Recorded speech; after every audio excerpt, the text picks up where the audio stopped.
who is your counterpart from Macedonian side?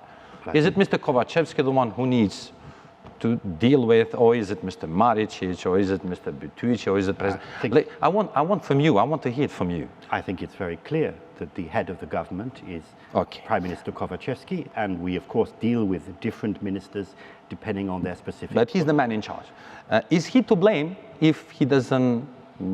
If the country doesn't make it, not just him, it's not just the Prime Minister who wants to see the Constitution, but the public opinion as well.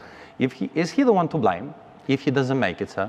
If he doesn't make what? If we don't make it the 80 MPs by the end of November. Look, the responsibility lies on all political parties. Of course, but if he's in charge.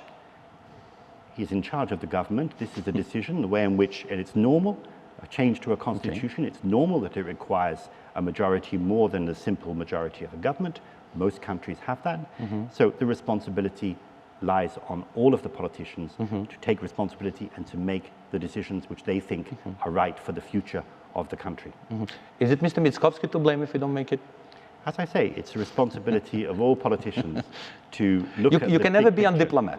undiplomatic on this case. I mean, my You job, can't. I'm trying to be open with you, and I'm trying to say clearly that responsibility. But when they hear us and when they watch us, and they will say, if Mr. Kovacevski is in charge, but he didn't make it, and Mr. Mickoski has the 44 MPs, but they don't vote because they have signed that they won't vote, then who is? I mean, we are the ones which are not politicians, members of the parliament, which are going to suffer the consequences. That's very honest.